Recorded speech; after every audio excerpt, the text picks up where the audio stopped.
Thanks for tuning in to another Kings and Priests Biblical uh,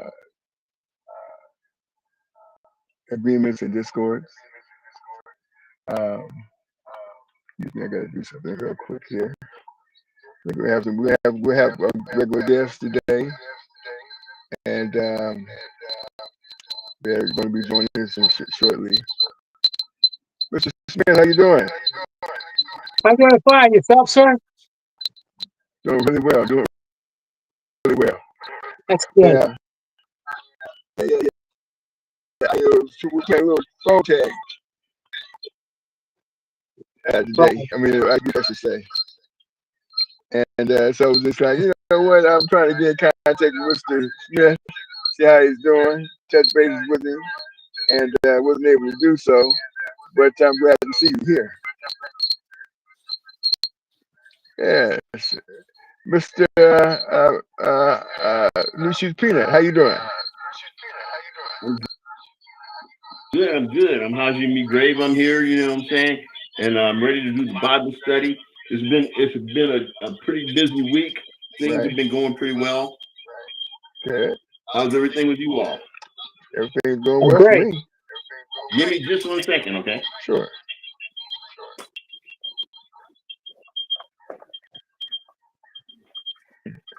So, Mr. Smith, all is well? Everything's great. Yes. Good. Good. Excellent. Excellent. Yeah. Been real busy this week, and I was trying to reach out to talk to you. We kept missing.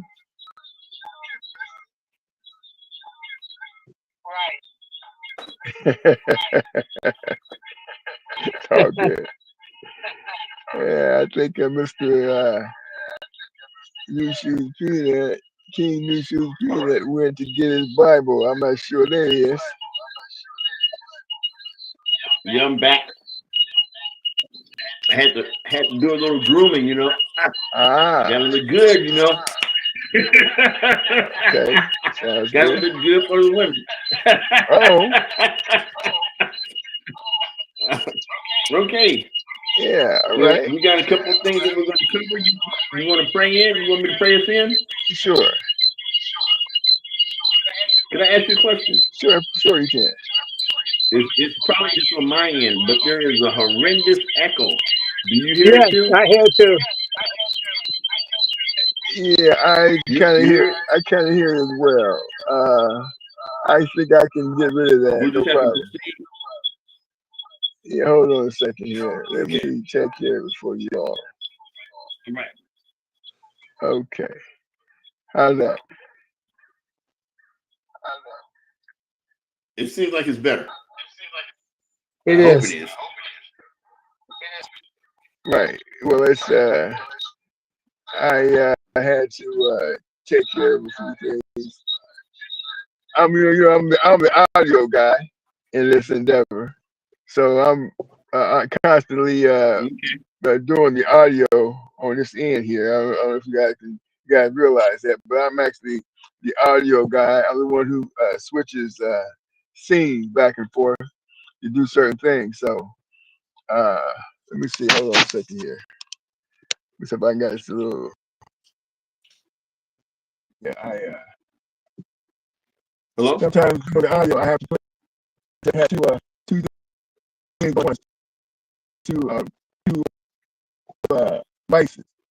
Pretty much how it works. But where it said, in other words, like for example, oftentimes we get on here a little earlier so we can do the audio visual. That didn't happen today, so that's The mic check. that's the reason why. But I think you guys can hear me now, right? We can hear you. The audio and video isn't going at the same. Okay. See now That's the what. Let's situation just is go on with this. Just proceed. I can't really hear you, but that's okay. We're gonna work through it. Yeah. So go ahead. I think go ahead. I'm a W. I'm a WNBA fan, right? Is right. The Fever is fixing to tie it up, perhaps, with the Los Angeles Aces. And man, Caitlin Clark, she's like big star for the WNBA. But anyways, I don't know. I'm a WNBA fan. I was trying to peek over my shoulder at the game, and they seem like they might pull this one off. But anyways, let's go. Our Father, which art in heaven, hallowed be thy name. Thy kingdom come, thy will be done on earth as in heaven. Give us this day our daily bread, and forgive us our trespasses, as we forgive those who trespass against us. But lead us not into temptation, and deliver us from all evil. Amen. I probably didn't say it just right, but it came out all right anyway. Oh, that's fine. You did fine. You did fine. I'm gonna take these headsets off because I can't hear you with them on right now. So I'll just take them off. Okay. I can hear you better without them. We're gonna start off. We're gonna start off by we got 2 Chronicles 7:14, and then we're going to expound on that for a while, and then I wanted to usher in a few scriptures that are like cross-reference scriptures, because there's ones that say, well, if it's mentioned in the Bible and there's a cross-reference section to it, then you should really highlight that, because that's either prophecies that's been fulfilled, or it's been determined that it's really true, or it's prophecies that's going to be fulfilled and it's been determined that that's going to be the case and it's really true. So we'll start off with 2 Chronicles 7:14. You guys ready for that? Yeah. Okay, give me just a second. 2 Chronicles 7:14. Okay, and it reads in the name of Jesus. Okay, go ahead. You got it? Well, you go ahead. You got it in front of you. I got it in front of me right now. Okay, go ahead. Okay, and it reads in the name of Jesus. If my by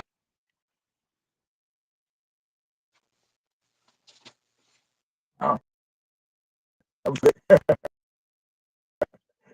Yeah. We're all start reading here. Is that Chronicles 1 or 2? It's 2 Chronicles 7:14. I'll go ahead and read it. I always had him reading because when he would read, he would read it out of the King James version. So a lot of people have King James. I got this. I have the New World Translation Holy Scripture here, and I'll go ahead and read that because we lost me Ray. Peanut. I think I might have him back here. Hold on, let me see if I got him back here. I got him right here. Okay. All right. Go ahead, sir. We're having some audio difficulties here. Well, that just happened. Did you want me to read it? Go ahead with the reading. If you don't have it, I got it right in front of me. The public, we're having a few audio difficulties. Okay, you have some audio difficulties, you said? Yeah, I'll read it out of the King James Version, 2 Chronicles 7:14, and it reads, if my people, which are called by my name, shall humble themselves and pray and seek my face and turn from their wicked ways, then will I hear from heaven and will forgive their sins and will heal their land. Okay, that's what it says. Yeah, exactly right. So that's the excuse me, indicative as how things are going in the United States, because we're having a lot of turmoil right now. We're having a lot of I guess, well, what would you call it, Mr. Smith? What would you call the situation? How it's playing a step out in the United States these days? I would say it's very it's like a testing, and from my point of view, the highest standard is kindness. Kindness is the highest plateau there is, and there are 3 types of kindness. Number 1, I can be kind to my daughter or someone I know. I can get her a $10 bill, and they go, "That's being kind." I said, as someone I know. Second phase, kindness. I can give someone who I don't know a $10 bill. They say that's very kind. The highest level of kindness is giving someone a $10 bill who hates me. They say, if they hate you, why do you give them a $10 bill? That's an act of kindness. To give you an example, one time I'm driving the car. There's a guy with a sign, I will work for food. Right. I rolled my window down, gave him a $10 bill. He said, thank you. And someone drove by and another car said, go get a job. He turned around and said, F you, and used the N word. And that told me how he felt about black people. Right. But I gave him the $10 bill, and he doesn't like black people. See, when you give a $10 bill to someone you don't know if they like you or if they don't. And with Jesus, he says kindness is the ultimate goal. Whether you read the Bible or you don't, it's kindness. That's the ultimate goal. And when you look at history, there were villages in Africa that were real kind. There were villages who were Indians. They were real kind. All honorable men belong to the same tribe. Right. And like with the guy named Kirk, who just got killed, he got assassinated. He's very close to his wife and his two kids. Mm-hmm. I think he spoke to her, and she came on TV and said, I forgive that guy. Right. I forgive that guy who hated I forgive him. I think that was Kirk who whispered in her ear because she was talking for Kirk. Right. And Kirk said to God may say, Kirk, you may have said things that people don't like. People got mad at you and upset at you. And because you forgave the guy who took your life from your wife and your two precious kids, you forgave him. Guess what? I'm going to forgive you if it was in your heart to be upset at people or make people who don't like you. So I think God is going to look at Kirk and say, I forgive you because you forgave the one who took your life. Right. And that's the highest level that we can obtain. It's not money. It's not position. It's kindness. And in this country, the leader said, Mr. Trump said, I hate my opponents. And, Yes, you did. and that's a good thing because if someone hates you and you give them kindness, that's the ultimate goal you can have while you're living on this planet. Because when you leave this life, they will examine your life and say, were you kind to anybody? Did you help anybody? And if you say, yeah, I was kind to my daughter, that's phase 1. I was kind to people I didn't know. That's phase 2. Mm-hmm. I was kind to people who hated me. That's phase 3. And God said, you passed the test. So we need hatred. And by having hatred, we can say, I forgive them or I will be kind to them. And that will elevate us to the highest level. So that's why God says, we have hatred Exactly. because that will be used as a reference to get into the kingdom because you forgave the person who hated you. Right. Yeah. And that's how I look at Mr. Kirk. Well, his wife said, I forgive the assassin because I think he spoke to her and whispered in her ear, I forgive this guy. And she came on TV and said, I forgive the assassin. So that's the highest level that you can obtain. And God will look at Kirk and say, well, if you said anything that was harmful, anything that was evil, anything that was bad, since you forgave the guy who took your life, I will forgive you for anything you did wrong. Right. And that's how I look at it. There you go. Very good. Very well said. Yeah, very well said. Because I mean, the scripture does talk about being humble, and that's basically what you're saying. You're saying humble yourself. Go ahead and hey, look. You know what? I know we've had a few disagreements.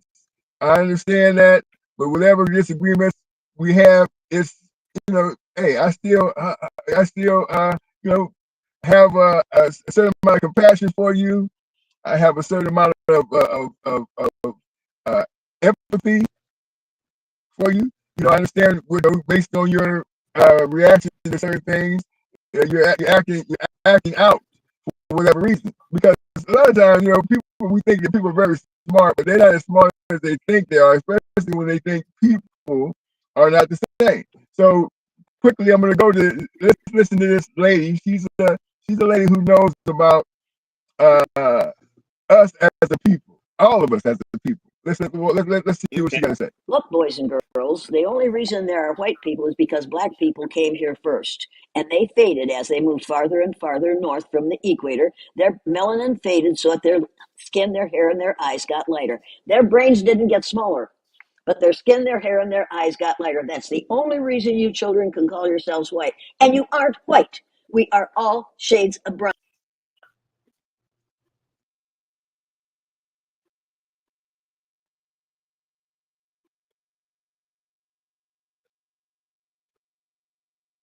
Hello? Yeah. I don't know if she was able to finish that, but basically she says they're nobody's white, they're all shades of brown, right? Yeah, see, and so a lot of times we understand that. I don't know if the video was if on your end if you see the end of it, but that's basically what she said. I'll play it again a little bit later. Pardon me? Yeah, she says we're all shades of brown. Exactly right. Exactly right. So.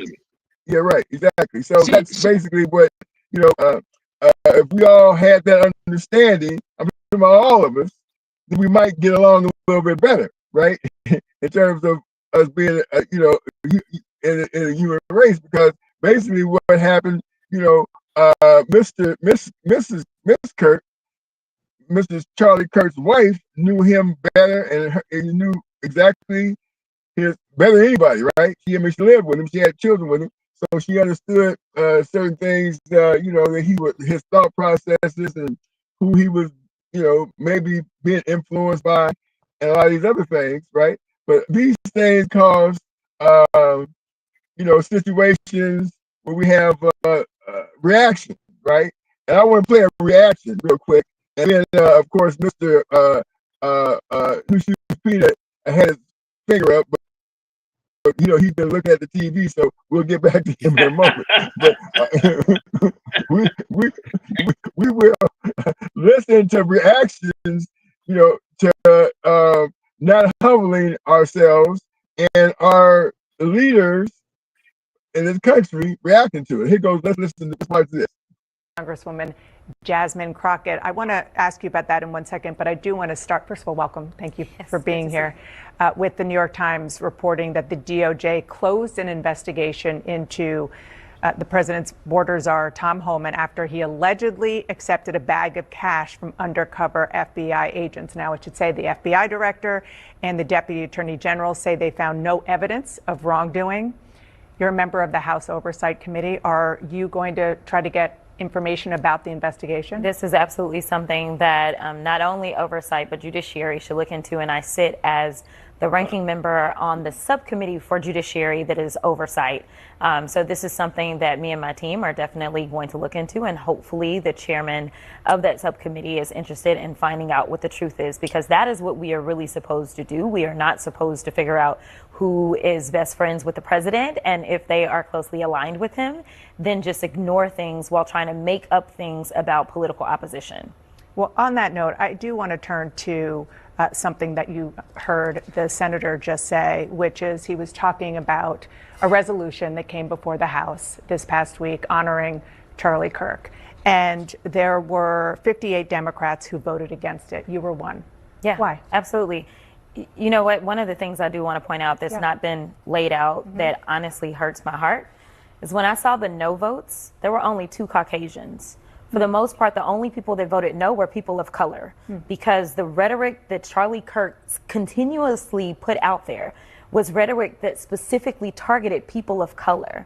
And so it is unfortunate that even our colleagues could not see how harmful his rhetoric was specifically to us. And I can tell you that a month prior to him passing away, he had actually gotten out on his podcast. I wasn't aware of this at the time, but he got out there and he was talking negatively about me directly. So if there was any way that I was going to honor somebody who decided that they were just going to negatively talk about me and proclaim that I was somehow involved in the great white replacement, yeah, I'm not honoring that kind of stuff, especially as a civil rights attorney, and understanding how I got to Congress, knowing that there were people that died, people that were willing to die, that worked to make sure that voices like mine could exist in this place. So to me, just like we wanted to make sure that those Confederate relics were taken down, the idea of a new age relic being propped up was something that I just could not subscribe to. And it is unfortunate that more of my colleagues, even on my side of the aisle, could not see the amount of harm that this man was attempting to inflict upon our communities. So meanwhile, you obviously feel very strongly about the rhetoric that Charlie Kirk used, that you find objectionable, and also from others in the MAGA movement. As the memorial service for him is going to happen later today, there is a debate over heated rhetoric on all sides. And listen, whether it's heated or not, the fact is Charlie Kirk should still be here. It should not have been that there was political violence that resulted because of the words that were coming out of his mouth, just like plenty of MAGA hates when I mention white supremacy, which kind of tells you where MAGA stands. But nevertheless, they get very upset when I talk about white supremacy. But that doesn't mean that somebody should then try to find a bullet or try to find a knife and harm me. Not in America. That's not who we are supposed to be. Well, let me ask you, because I do want to play a couple of statements that you made earlier this year. Okay. Unfortunately, we have someone that is occupying the White House, and as far as I'm concerned, he is an enemy to the United States. They want to show that they are loyal to this, I don't even know what to call him. I've called him so many things, but this wannabe Hitler for sure. And to be clear, the president has attacked, other people have attacked you in his orbit, maybe not him personally. But do you have a responsibility as an elected official not to raise the temperature, but rather lower the temperature, particularly when there are people out there who listen to elected officials all over the place who are not well, who use that as a way to instigate the political violence that you are calling out? I think that my responsibility is to be transparent and to be honest.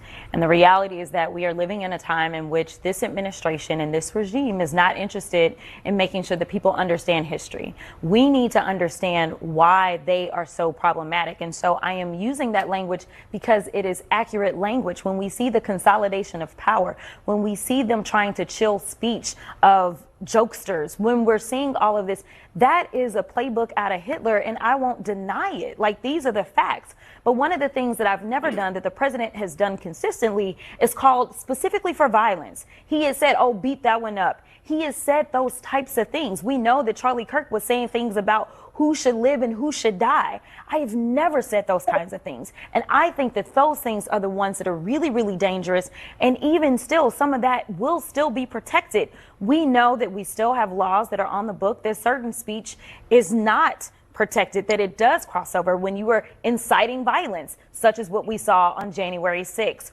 when you are doing what we consider to be a terroristic threat of some sort, where it's a matter of, I'm not just saying it, but I have the apparent ability to carry that out. But me laying out historical facts, just like they don't want to talk about the fact that slavery was real in this country and that my people were enslaved and dragged and raped and abused, and they don't want to account for any of that. They don't believe in reparations. No, I think it is okay for me to understand history and communicate in a very clear way about why we should feel as if there is a concern. And when we swear an oath, which is what that first clip was, we swear an oath to the Constitution to protect against all enemies, foreign and domestic. And so if there is someone that is evidencing themselves, such as the president, who is going out and says, yes, I will take a $400 million plane from a foreign government, or is engaged in receiving crypto that we cannot track in exchange for, say, giving away chips to Saudi Arabia.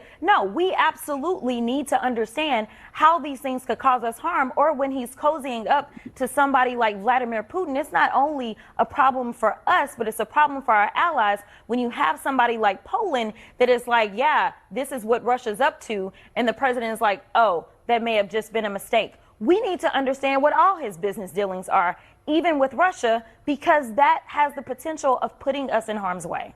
Congresswoman Jasmine Crockett, thank you so much for being here. Nice to see you. Good to see you too. Right. Well said. Okay. All right. That was a lot maybe a lot for you to unpack, Mr. Go ahead. Well, what I think is this, right? Now, the things that's going on in the United States of America and how it relates to religion is to where we have a president that's trying to become, let's say, a pharaoh. He wants to become a king, a ruler, okay, no matter if it's constitutional or not. But you have to keep in mind, if you stop and you think about the whole situation, say, well, let me stop and think about this for a minute. Here it is. This guy's been convicted of 34 felony counts, okay, in criminal court, didn't do one day.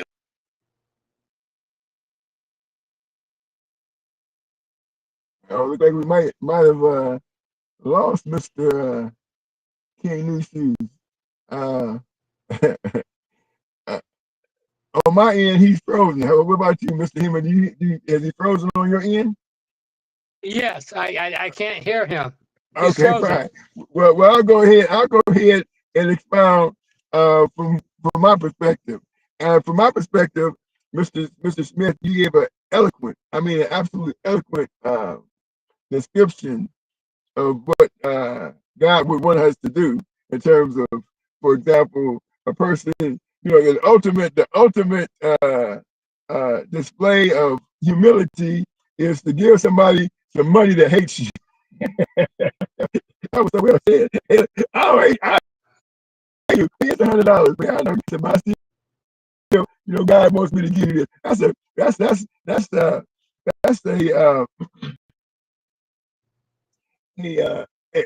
a prime example of how to be humble in a way that God would want us to be. And so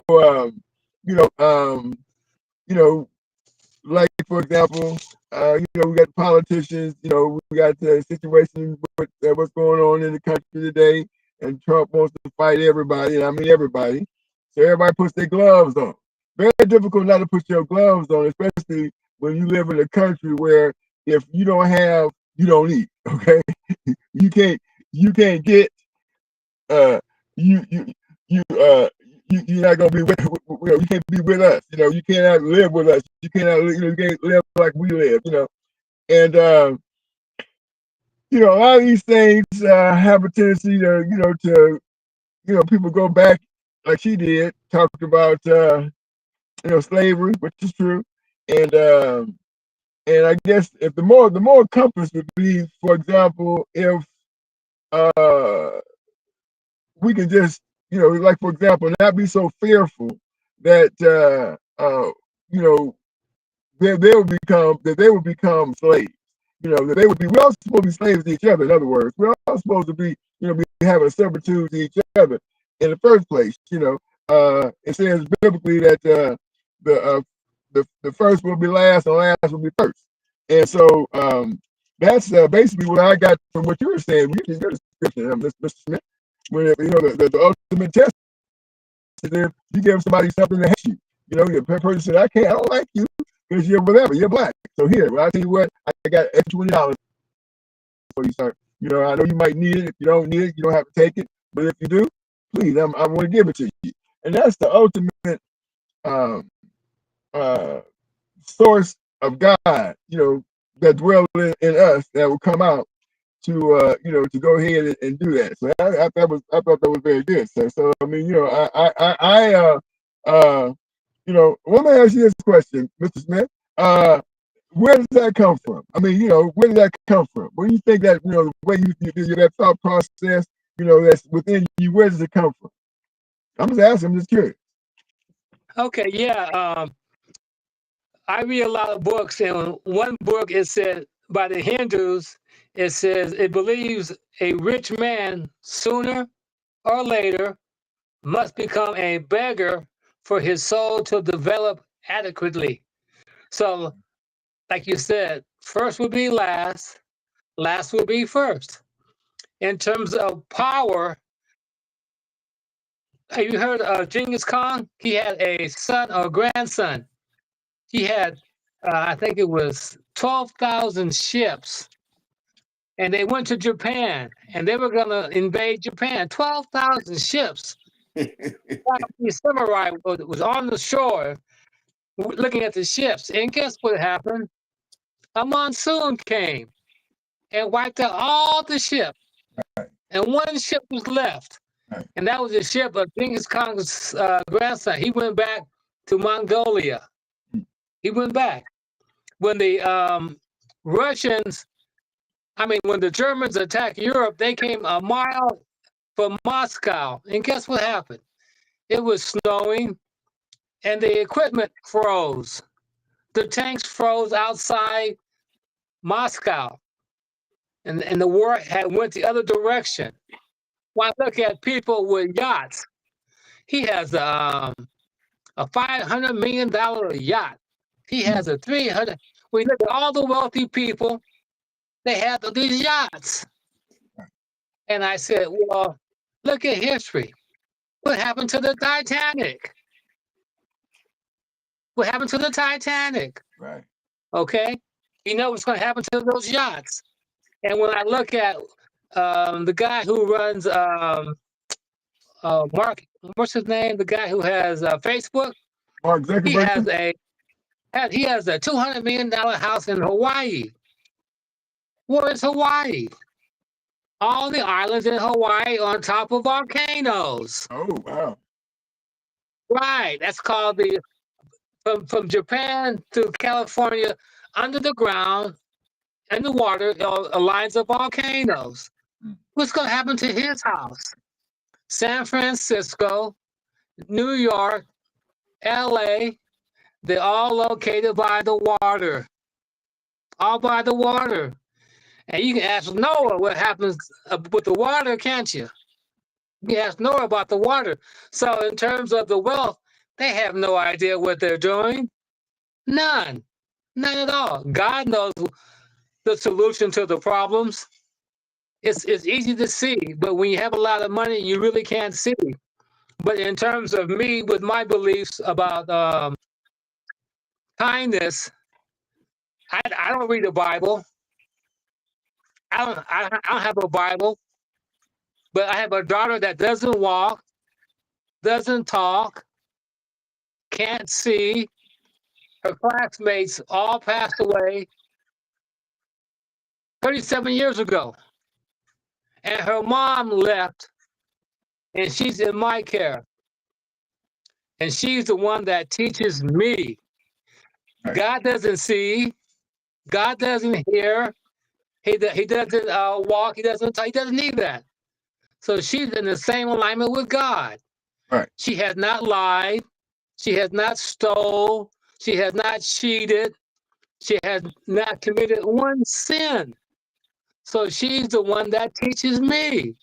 Out of difficulties comes miracles. Amen. Which is why Genghis Khan, his ship that were going to invade Japan, they all got wiped out. That's a miracle.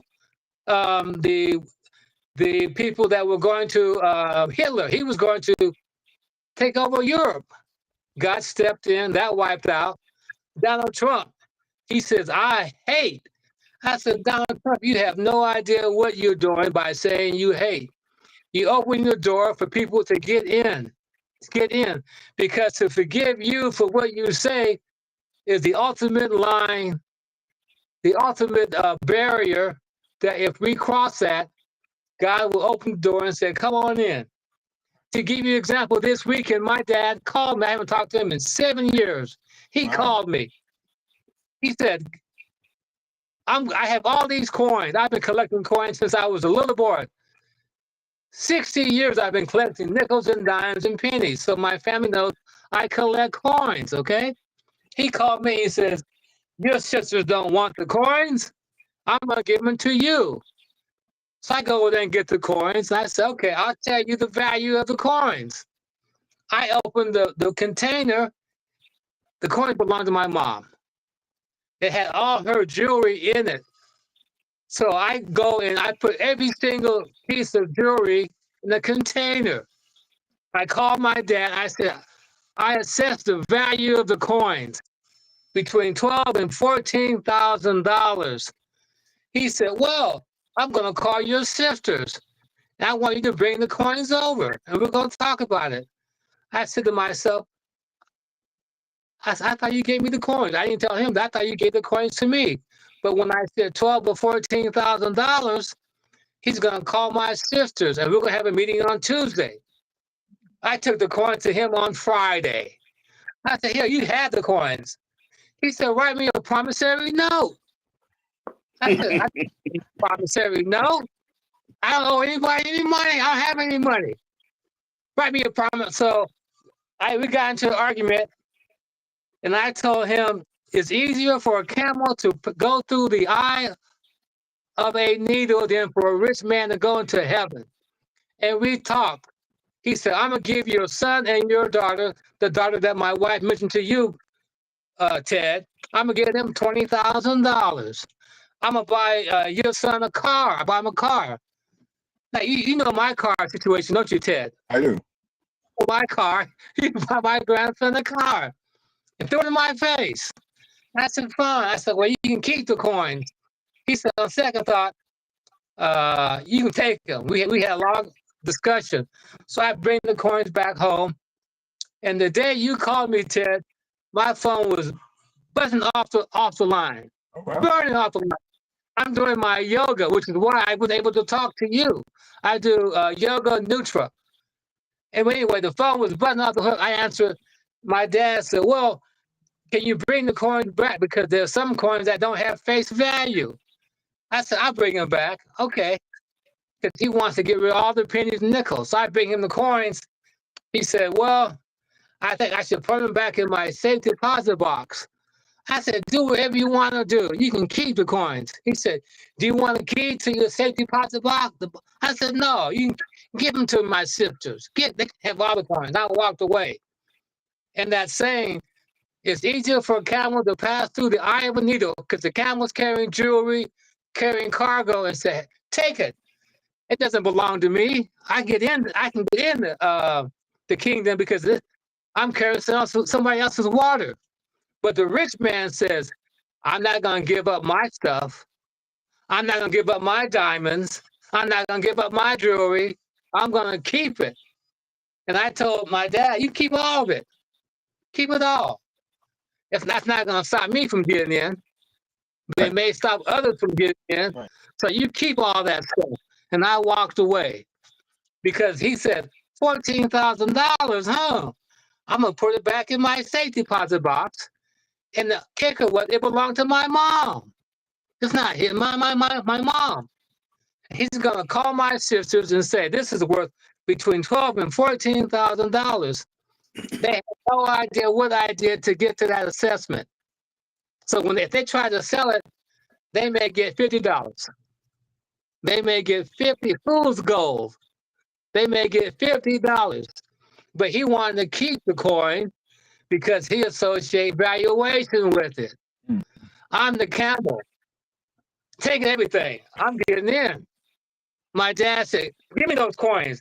$14,000, I'm going to keep them. I'm putting in my safe deposit box. I said, what should be in your safe deposit box shouldn't be a coins. It should be a Bible. It should be a Bible, not coins. But to him, and he's just like Donald Trump. Just like Donald Trump. And the Hindu said, for a rich man, sooner or later, he's going to become a beggar. And what you said, Ted, those who are rich will be first. Those that are first will be last. And that's the bottom line. And you don't need the Bible to have kindness. The Bible helps us. That lady who said we all are the same color, we're Homo sapiens. We came here 300,000 years ago from Africa. And guess what? They found 7 other different types of skeletons that look like us. They didn't have a Bible. Homo erectus, Homo habilis. There are 7 different types of human beings that look like us. But we're the last survivors. And we all came from Africa. They had human beings that were 3 feet tall. They found all these skeletons. 1 group, 2 groups, 3 groups, 4 groups, 5, 8 different types of skeletons, including ours.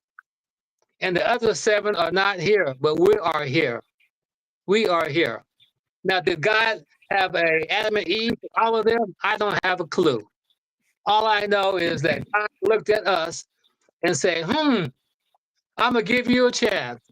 And the chance he's going to give us said, well, for you have to have a chance, you have to live. And spell live backwards. Spell live backwards. EV, That's what it's with EVIL. to get in. So that's our test. That's our test. And our test involves man-made values. And all the rich, they all going to New York, LA, and San Francisco. They're all buying big ships, big yachts. And I said, they don't have a clue. They don't have a clue. They have all the money, but they don't have a clue. Jesus had 1 pair of shoes. They go, Heman, how many pair of shoes do you have? I said, I got 1 pair. I can only wear 1 pair at a time. So I bought 4 of the same pair for $18. They go, you keep those shoes up. I can tell them I had the same pair. 4 of them. 4 of them I bought 5 years ago. They go, those shoes last a long time. And my daughter said, Dad, those shoes were sold in 1980. They were on a commercial with LeBron James. Somebody gave him the same pair of shoes I wear. And the guy said, hey, these shoes are 40 years old. That's why they're $18. So I bought 4 pair of them. I said, I can only wear 1 pair at a time. If someone says you can't get in because you don't have the right shoes, I don't belong in. I don't belong in. So I got 1 pair of shoes. Right. 4 of them. That lasts a long time.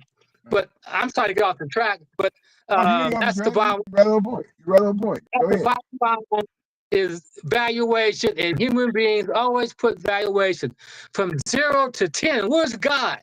He must be a 10. I said, no, God is at 0. What do you mean 0? You draw a big circle, a big 0, and inside is 360. The circumference is 360. 3, the Father, the Spirit, and Jesus. All 3 of us are in 3. 6, you made of calcium, carbon, hydrogen, oxygen, phosphorus. There's 6 elements. And 0 gives value. You add a 3, add a 0, and multiplies by 10. 0 doesn't take anything away. God says, it's up to you. It's your choice. So I'm going to be as human beings, God can't be at 0. And God just sits back and laughs and says, okay, use your valuation. Use your valuation, which is going to be wrong. And when people go on the cruise ship, all the wealthy, I said, go on Google. How many ships have gone down in the water? Only 10 million ships. That's all. Just 10 million ships. So you know what? I'm not going. I'm not going any cruise. Well, those 10 million ships, that was them. It won't have any bearing to us. And you know what's so strange, Ted? I tell my daughter, here's a credit card, because Notre Dame, Edgar Casey, and Barbara, wherever they're 3 people, they don't know each other. They have no idea. They said the new coast is going to be Boulder, Colorado. California is going to break off. That's what they all predict. I tell my daughter, here's a credit card. If Japan goes down, Hawaii goes to go on the airplane and go to Boulder, Colorado, because I'm staying here with my daughter. And, I serve enough time. So I read a lot of books. And I would never put a house in Hawaii. I would never live in New York. I would never live in LA or San Francisco because I don't have any money. And to live in those places, you have to have money. And we all know what happened to what's that town, Solomon and Gomorrah? We know what happened. Right. And history always repeats itself. The first will be last. The last will be first. America is number one. At one time, so was Britain. So was France. So was Spain. So was Germany. The list goes, the Vikings, the list goes on and on. Are we any exception? No. No, no. So when Donald Trump talks about how he hates his followers follow him, that's good. We have free choice. But to me, I said, thank you, because you have, that's the highest barrier I can have, is to forgive those who hate me. And they have no idea what they're doing. None. None. Can I say something? Oh, I'm sorry, so go ahead. Yeah. Well, in my opinion, it's like this, right? This system that's going on now, I think will erode, and I think it'll be a system that'll come in that's basically ushered by God, where good will have a stand. See what I'm saying? Just like in the United States of America right now, they're not concentrating on if a person is good or not. They're concentrating on how much money they have and different things like that. So they could be a good person, but end up being destroyed by the system that they've created here.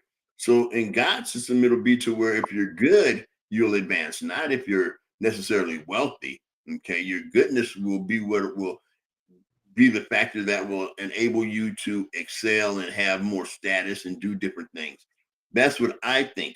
Now, when it says here in First Chronicles 7:14, it's like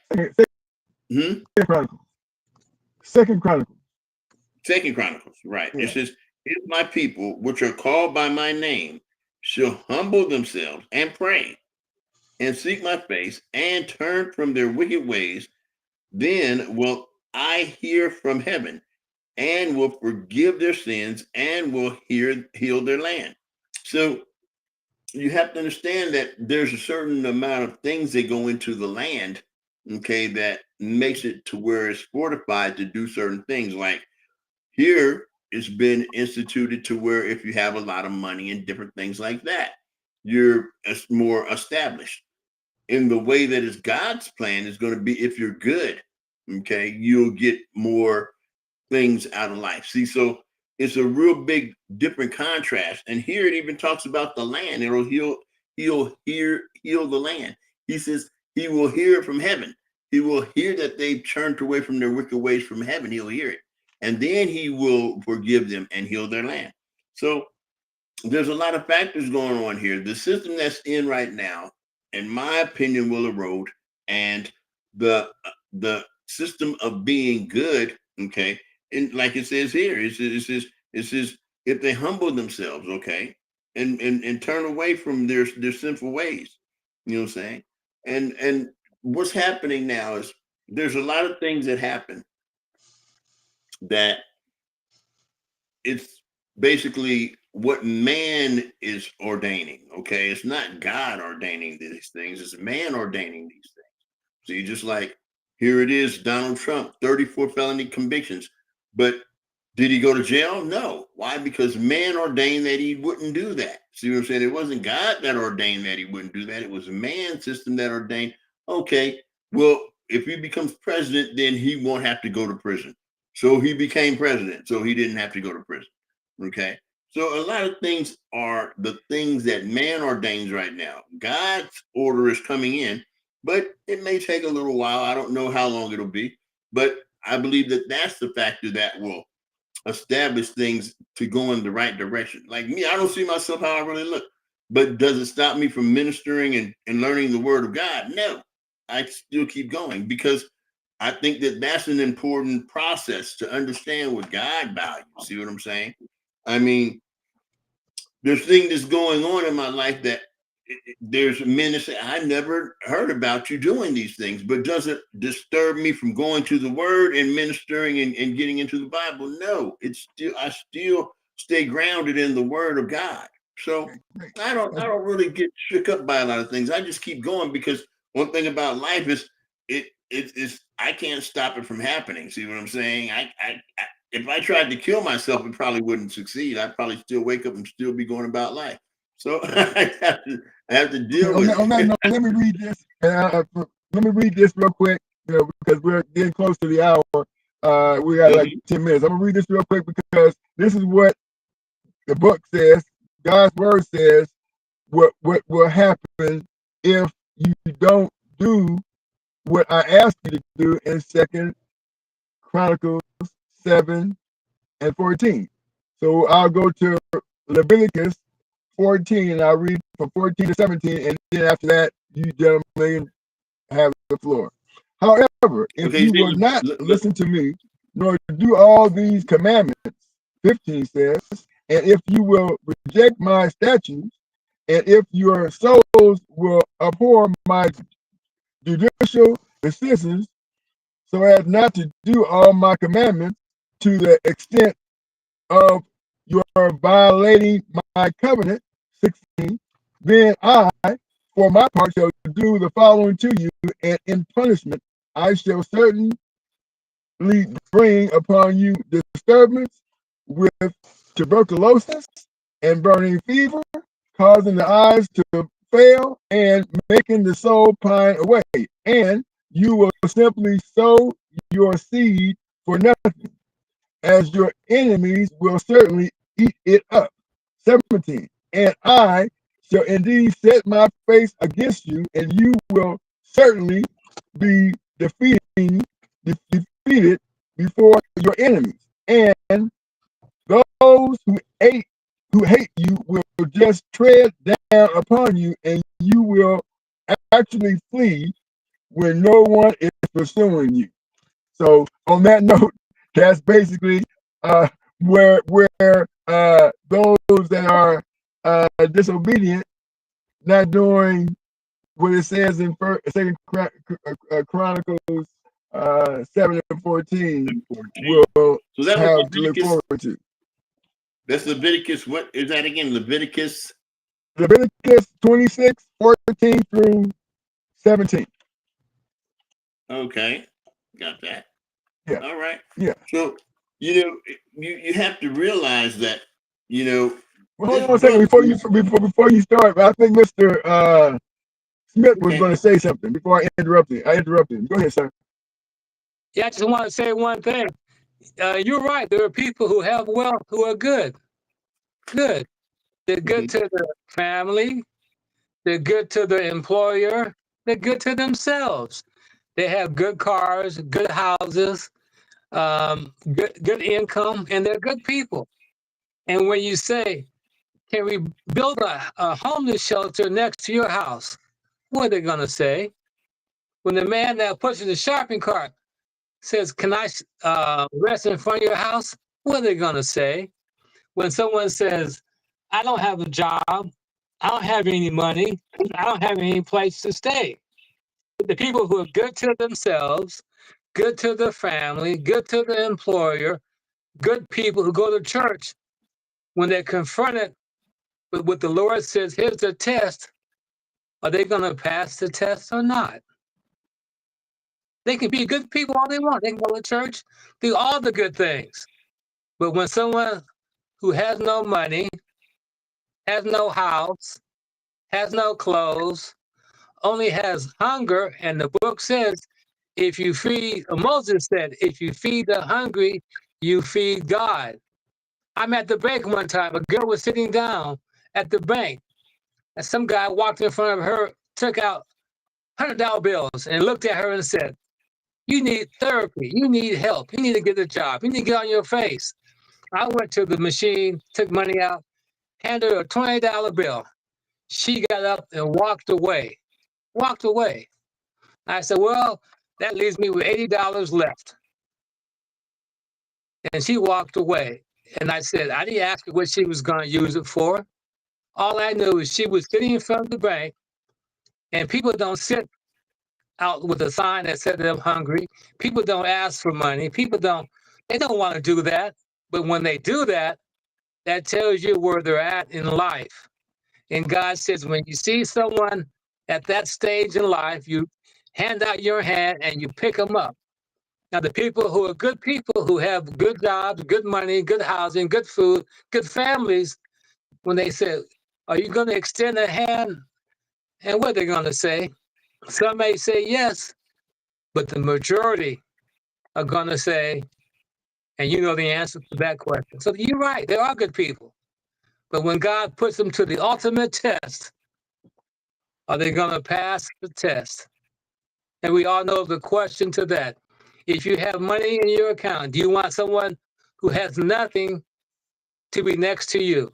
There's a saying, keep company with those that make you better. If they don't make you better, don't hang with them. I told the grandkids, if they don't make you better, don't associate with them. If they're going to steal something, commit a crime, that's not making you better.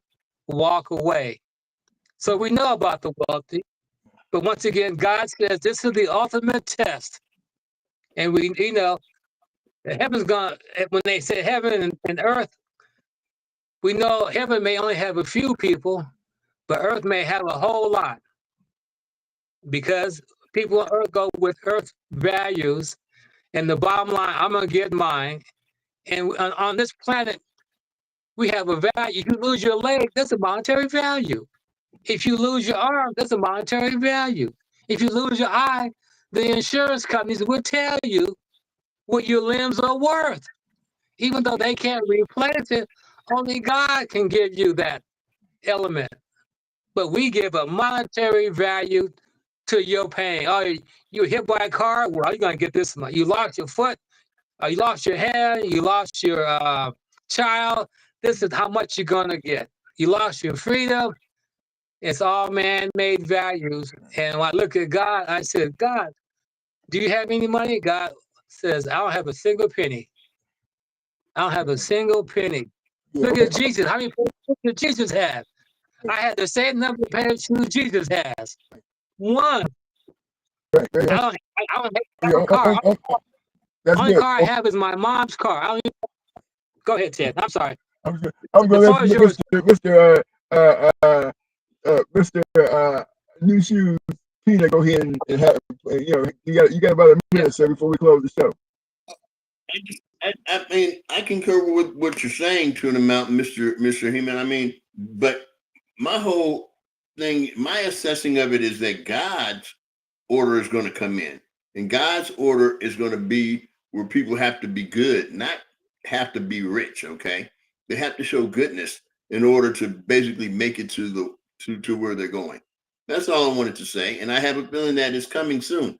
I don't know how long it's going to take it to get here, but I have a feeling that it's coming soon, and that's pretty much all I had to say. And you know what I'm saying? Okay, so we got about Anybody 2 else want to minutes chime left. in? Yeah, we got two minutes left. Go In ahead. the spirit world, Go ahead, Mr. Go ahead. In the spirit world, 100 years is one day. One day. Jesus was here 22,000 days ago. That's only 20 days ago Jesus was here. 20 days when you get to the spirit world. But to us, that's a long time. Is it? We're going to find out. We're going to find out. And if you find out, you better be prepared because they're going to ask you, did you help anybody? Mm-hmm. They're not going to say how much money you have. They're not going to ask you where you live. They're not going to ask you what kind of car do you drive, what kind of job you have. They're going to ask you one question. Who did you help?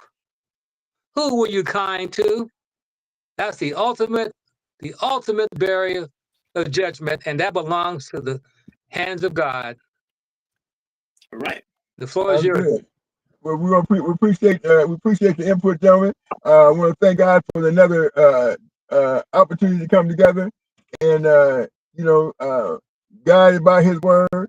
And want to thank both the Spirit and the Bride. I always do that, and Jesus Christ and all the other prophets. On that note, we're gonna let this wise lady close us out. Here she goes. Look, boys and girls, the only reason there are white people is because black people came here first, and they faded as they moved farther and farther north from the equator. Their melanin faded so that their skin skin, their hair, and their eyes got lighter. Their brains didn't get smaller, but their skin, their hair, and their eyes got lighter. That's the only reason you children can call yourselves white. And you aren't white. We are all shades of brown. Okay. All right. Amen. Amen. Amen. Everybody have a blessed day. Appreciate you guys. All Okay. right. Love and goodness. See you next week. Yeah, always. Thank Okay. See you next. Okay. Goodbye. See you next week. Happy 4th. Okay. I'll be waiting for your call, Ted.